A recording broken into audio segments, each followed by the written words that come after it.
고대 그리스의 왕 히에로 2세는 순금으로 왕관을 만들라고 금세공사에게 지시했습니다. 하지만 과연 이것이 순금으로만 만들어졌는지 하는 소문에 의문이 들자 당대 수학자였던 아르키메데스에게 진위 여부를 판단하게 했습니다. 해결 방법을 고민하던 그는 어느 날 목욕탕 욕조에 몸을 담그자 물이 흘러넘치는 것을 보고는 번뜩 생각이 떠오르며 놀라 기쁜 나머지 옷도 입지 않은 채 뛰쳐나가면서 소리쳤습니다. 에우레카, 영어식으로 유레카, 알았다는 말입니다. 서로 다른 물질은 무게가 같더라도 부피가 다를 수 있기 때문에 은이 섞인 왕관과 숭근 왕관에 따라 넘치는 물의 양이 다르다는 것을 이용해 은이 섞여 있다는 사실을 밝혀낸 겁니다. 아르키메데스의 원리입니다.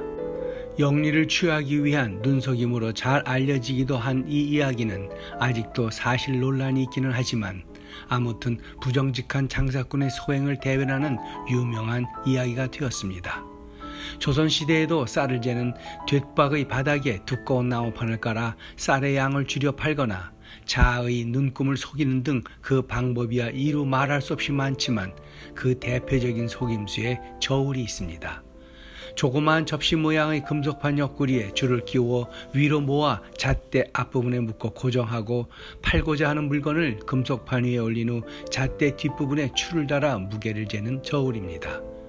헌데 부정한 장사꾼들은 잣대 속에 구멍을 파 쇠구슬을 넣어 앞뒤로 굴러다니게 했습니다. 그런 다음 물건을 팔 때는 쇠구슬을 잣대의 머리 쪽에 오게 해 그 무게만큼 속여 비싸게 팔고 살 때는 반대로 쇠구슬이 뒤로 옮겨지게 해 원래보다 무게를 줄여서 싸게 사는 시기였습니다. 이 때문에 암행어사 박문수는 이러한 장사꾼들을 감시하기 위해서 마패와 함께 자도 갖고 다녔다고 합니다. 오늘날도 마찬가지입니다. 수년 전 한국에서 과자 시장에 과대 포장 문제가 불거진 적이 있었습니다.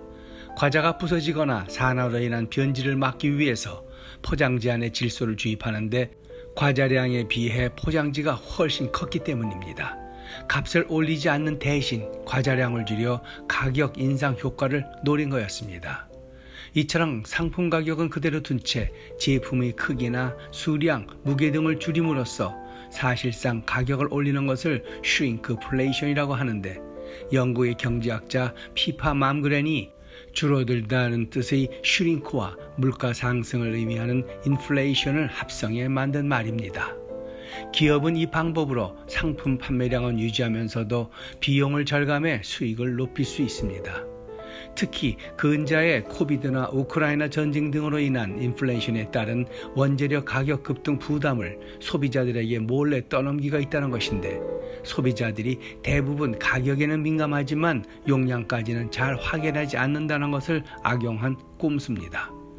헌데 이 슈링크플레이션이 세계적으로 급속히 확산주의라고 합니다. 미국에서 한 상자에 65장 들었던 소형 클리넥스 티슈가 60장으로 줄었는가 하면 영국 네슬레는 아메리카노 커피 캡슐 용량을 100g에서 90g으로 축소했습니다. 또 인도의 세제 업체는 주방용 비누를 155g에서 135g으로 줄인 것 외에도 음료수의 양이나 심지어는 점점 얇아지는 화장실 종이 등 수없이 많은 상품들이 다양한 제품군에서 진행 중입니다. 여기에 더해 대기업들이 상품, 서비스 가격을 필요 이상으로 올리면서 물가난을 가중하고 있다는 소위 탐욕에 의한 인플레, 즉 그리드플레이션 주장도 한몫하고 있으니 이래저래 소비자들만 멍들고 있는 겁니다. 조선시대 유통경제의 한 축을 맡았던 보부상 윤리규범 중에 이런 계명이 있습니다.